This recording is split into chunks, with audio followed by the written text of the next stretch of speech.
The San Diego Padres came in this 2024 campaign with an expected win total of 89, ahead of the reigning annual pennant winners in Arizona and the 7-time ALCS participants in Houston. So there was obviously an immense amount of pressure for the baseball team in America's finest city to finally perform up to their capabilities. The Padres' strength was essentially going to be their star power as they released premium players Manny Machado, Fernando Tatis Jr., Xander Bogaerts, Yu Darvish, and of course, off-season trade acquisition in right-hander Dylan Cease. Their only two perceived weaknesses was the bullpen, with closer Robert Suarez being the only guy down there with the back of the baseball card success, and potentially left field, as Jerickson Profar was coming off a 689 OPS season. But even if he didn't pick it up, the lineup was otherwise stacked, so you could surmise they can cover him up, or even make a trade, as GM AJ Preller has never shied away from doing, which we'll get into later. They opened up the season as the first game on the docket in the Major League Baseball schedule against the Dodgers in the first ever Tokyo series in Japan, in which they split the two-game set with LA, but that was otherwise an immaterial story, given the allegations coming out against Shohei Ohtani's agent. The news, it's a tale of high-stakes addiction and betrayal, as prosecutors say the former interpreter for the Dodgers' newly acquired superstar Shohei Ohtani stole millions of dollars from the star pitcher to cover his gambling debt. Friars would toil and sputter around 500 the entirety of the first month of the year. As alluded to, Jerickson Profar was surprisingly enough carrying the offense with his 893 OPS, which prompted the itchy AJ Preller to scratch his trade itch by buzzing down to Miami to trade for two-time reigning batting champion Luis Ariz in an attempt to jolt the offense. And for a moment, it did, as they swept the mighty Los Angeles Dodgers in San Diego, as Yu Darvish threw 7 shutout innings to complete the sweep on Sunday, May 12th. But the high would end there, as right when he thought the Friars were on the precipice of taking off, they get swept themselves by the moribund, decrepit Colorado Rockies, getting outscored 18-7 at home, mind you.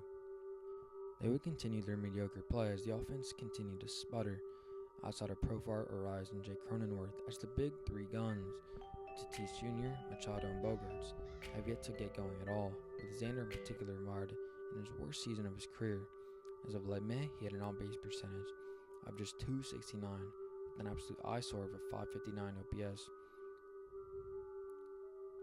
They hit the low mark of the season after a 5-game losing streak brought the record to 37-40 after one of their few bright spots, closer Robert Suarez, and his sub-1 ERA to that point relented 4 hits and 2 earned runs and a blown save in Philadelphia. It squandered what was a great start for former Yankee Michael King, in which they touched up Cy Young candidate Aaron Nola for 3 runs. The silver lining for the squad was, despite their ineptitude to this point, they were just 1 game back of the Diamondbacks for the final wildcard spot, somehow, due to the muddled and mediocre National League. With their seemingly inability to play anywhere given their talent they possessed, the season could only go up. And that it did after salvaging the final game in Philly. They rattled off 9 of 10 wins against the Brewers, Nationals, and Red Sox as the offense had finally got rolling. With the rookie sensation 21-year-old center fielder Jackson Merrill produced 13 RBIs, going 17 for 41 during that stretch. This dominance brought the record to 5 games over 500 at 46 and 41, which propelled them to a playoff position. And with the trade deadline just a month away, they seemingly cemented themselves as buyers bearing collapse, which they could never do. Wait, what? Maybe they could, as they brought themselves right back after losing 7 of 8, with the offense once again being their kryptonite, only amassing 17 runs in those 8 games while getting shut out 2 of those. So after putting together their first 2 weeks of crisp baseball, they reverted back to their listless selves, and the most disconcerting part is we are almost in July and Manny Machado and Xander Bogaerts, their 2 players eclipsing $500 million combined, are both having statistically their worst season to this point, with hitting under .260, while Fernando Tatis Jr. has hit the IL yet again. Now, as I say disconcerting, you may retort by saying, well, Scuttlebutt, they're 50-50 to this point, even with all those detriments. If they revert back to their capable selves, they could vie for the division. Yeah, that's factual. And the optimism on the day there, because since that loss in Cleveland on July 19th, Xander raised his average from a putrid .226 to more than respectable .271 all the way up until the trade deadline on July 31st, which carried the streaky as hell San Diego Padres to 59-51 after winning yet again 9 out of 10 games. This run would prompt A.J. Preller to once again redial the Miami Marlins phone to acquire an all-star closer, Tanner Scott, who had posted an insane 1.18 ERA to that point in exchange for a haul of prospects that A.J. just seemingly does not give a shit about. In addition to Tanner, they added reliever Jason Adam for Tampa, who sported a sub-2 ERA, and steady starter Martin Perez from Pittsburgh.